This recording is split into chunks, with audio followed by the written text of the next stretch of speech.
ਹਾਂ, ਇਹ ਹੈਗਾ ਵੀ ਈਰਾਨ ਨੇ ਆਪਣੀ ਕੈਪੇਬਿਲਿਟੀ ਪਹਿਲੀ ਵਾਰ ਦਿਖਾਈ ਆ, ਅਸੀਂ ਦੇਖਿਆ ਕਿਉਂਕਿ ਪਹਿਲਾਂ ਉਹ ਛੋਟੀਆਂ ਮਜ਼ਾਇਲਾਂ ਛੱਡ ਕੇ ਇੱਕ ਗੁੱਸਾ ਜਿਹਾ ਹੀ ਕੱਢਦਾ ਹੁੰਦਾ ਸੀ। ਠੀਕ ਹੈ। ਐਤਕੀ ਹੁਣ ਗੁੱਸਾ ਨਹੀਂ ਹੈਗਾ, ਹੁਣ ਤਾਂ ਉਹਨਾਂ ਨੇ ਐਲਾਨ ਕਰ ਦਿੱਤਾ ਅਯਤੁੱਲਾ ਖਮੀਨੀ ਨੇ ਵੀ ਇਟ ਇਜ਼ ਅ ਵਾਰ, ਹਨਾ, ਵੀ ਜੰਗ ਆ ਹੁਣ। ਸੋ ਜੰਗ ਵਿੱਚ ਜਿਹੜੀਆਂ ਬੈਲਿਸਟਿਕ ਮਜ਼ਾਇਲਾਂ ਨੇ ਉਹਨਾਂ ਦੇ ਜਿਹੜੇ ਆਇਰਨ ਡੋਮ ਸਿਸਟਮ ਆ ਉਹਨੂੰ ਭੇਦ ਕੇ, ਕਿਉਂਕਿ ਆਇਰਨ ਡੋਮ ਸਿਸਟਮ ਵੀ 100% ਫੁੱਲ ਪ੍ਰੂਫ ਨਹੀਂ ਹੈਗਾ, ਉਹਦੀਆਂ ਵੀ ਆਪਣੀਆਂ ਇੱਕ ਤਰ੍ਹਾਂ ਨਾਲ ਕੁਝ ਲਿਮਿਟੇਸ਼ਨਸ ਹੈਗੀਆਂ। ਇਹਨਾਂ ਕੋਲ ਕਿੰਨਾ ਇਕਵਿਪਮੈਂਟ ਆ, ਇਹ ਇੱਕੋ ਟਾਈਮ ਤੇ ਉਹ ਕਿੰਨੀਆਂ ਕੁ ਮਜ਼ਾਇਲਾਂ ਨੂੰ ਉਹ ਇੰਟਰਸੈਪਟ ਕਰ ਸਕਦਾ।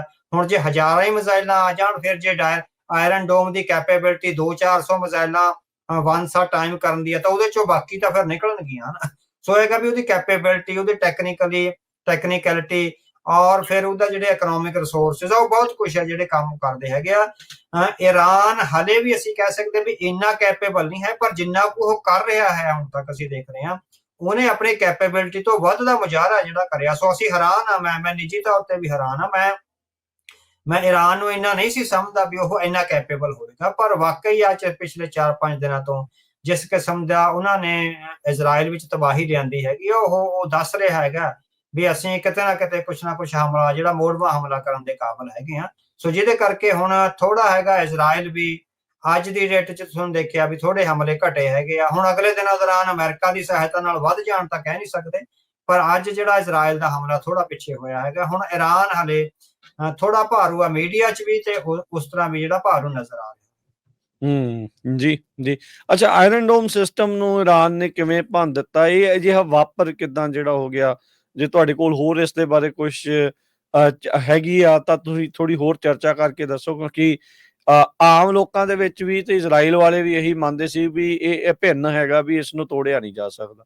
ਹਾਂਜੀ ਨਹੀਂ, ਅਭੇਦ ਹੈਗਾ, ਪਰ ਉਹਦੇ ਵਿੱਚੋਂ ਜਿਹੜੀ ਮੈਂ ਪਹਿਲਾਂ ਗੱਲ ਕਰੀ ਹੈਗੀ ਆ ਵੀ ਉਹਦੀ ਕੈਪੇਬਿਲਿਟੀ ਕਿੰਨੀ ਹੈ, ਉਹਦੇ ਚ ਹੁਣ ਤੁਹਾਨੂੰ ਤੁਸੀਂ ਦੇਖੋ, ਕਿਉਂਕਿ ਆਇਰਨ ਡੋਮ ਸਿਸਟਮ ਨਾ ਇਸ ਢੰਗ ਨਾਲ ਬਣਾਇਆ ਗਿਆ ਹੈਗਾ ਵੀ ਜਿਹੜੀ ਦੁਸ਼ਮਣ ਦੀ ਮਿਜ਼ਾਈਲ ਆਉਂਦੀ ਆ ਉਹਨੂੰ ਉਹ ਇੰਟਰਸੈਪਟ ਕਰ ਲੈਂਦਾ, ਦੂਰ ਤੋਂ ਆਉਂਦੀ ਦਾ ਪਤਾ ਲੱਗ ਜਾਂਦਾ ਵੀ ਆਹ ਦੁਸ਼ਮਣ ਦੀ ਮਿਜ਼ਾਈਲ ਆ ਰਹੀ ਹੈ। ਉਹਨੂੰ ਭੰਨਦਾ ਕਿਤੇ ਆ ਵੀ ਇੱਥੋਂ ਆਇਰਨ ਡੋਮ ਸਿਸਟਮ ਆਪਣੀ ਇੱਕ ਮਿਜ਼ਾਈਲ ਛੱਡਦਾ, ਉਹ ਹਵਾ 'ਚ ਹੀ ਦੁਸ਼ਮਣ ਦੀ ਮਿਜ਼ਾਈਲ ਆ ਜਿਹੜੀ ਉਹਨੂੰ ਖਤਮ ਕਰ ਦਿੰਦਾ। ਦੁਸ਼ਮਣ ਦੀ ਮਿਜ਼ਾਈਲ ਆ ਆਪਣੇ ਨਿਸ਼ਾਨੇ ਤੇ ਨਹੀਂ ਲੱਗਦੀ, ਹੈ ਨਾ।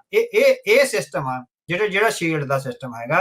ਹੁਣ ਉਹਦੇ 'ਚੋਂ ਹੈਗਾ ਵੀ ਜਿਹੜੀ ਇੱਕ ਮਿਜ਼ਾਈਲ ਉਹ ਛੱਡਦਾ ਦੁਸ਼ਮਣ ਦੀ ਮਿਜ਼ਾਈਲ ਨੂੰ ਭੰਨਣ ਲਈ, ਉਹ $50,000 ਦੀ ਹੈ ਇੱਕ ਮਿਜ਼ਾਈਲ, ਠੀਕ ਹੈ ਨਾ। ਸੋ ਜਿਹੜਾ ਉਹਦਾ ਲਾਂਚਰ ਆ, ਜਿਹੜੇ ਲਾਂਚਰ ਵਿੱਚ ਉਹ ਮਿਜ਼ਾਈਲ ਰੱਖੀ ਹੋਈ ਆ, ਹਨਾ, ਵੀ ਉਹ $3 ਲੱਖ ਦਾ, ਹਨਾ, ਵੀ ਹਨਾ।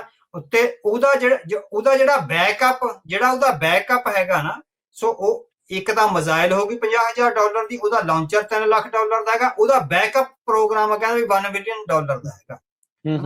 ਸੋ ਇਹ ਗੱਲ ਤਾਂ ਵੀ ਇੰਨਾ ਫਲੋ ਆਫ ਮਨੀ ਇਜ਼ਰਾਈਲ ਕੋਲ ਹੈਗੀ ਆ ਕਿ ਨਹੀਂ, ਹਨਾ।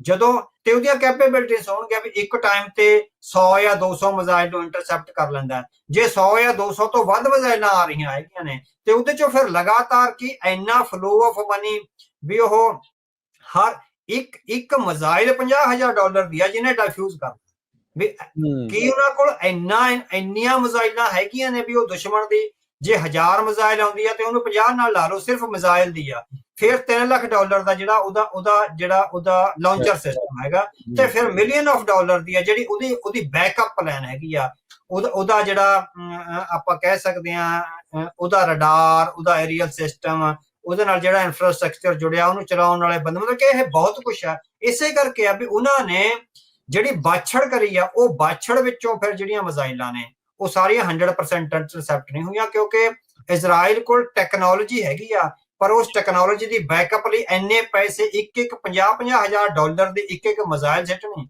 ਵੀ ਉਹ ਹਰੇਕ ਮਿਜ਼ਾਈਲ ਦੇ ਮੁਕਾਬਲੇ ਬਹੁਤ ਔਖਾ ਪ੍ਰੋਗਰਾਮ ਹੈਗਾ। ਸੋ ਅਮਰੀਕਾ ਦੀ ਹਮਾਇਤ ਤੋਂ ਬਿਨਾਂ ਇਹ ਸਾਰੇ ਕੁਝ ਨੂੰ ਚਲਾਉਣਾ ਬਹੁਤ ਔਖਾ ਨਜ਼ਰ ਆ ਰਿਹਾ। ਇਸੇ ਕਰਕੇ ਈਰਾਨ ਆ ਜਿਹੜਾ ਉਹ ਇਹਨਾਂ ਦੇ ਸਿਸਟਮ ਵਿੱਚ ਦਖਲ ਅੰਦਾਜ਼ੀ ਕਰਕੇ ਉਹਨੂੰ ਭੇਦ ਕਰ ਚੁੱਕਿਆ ਹੈ।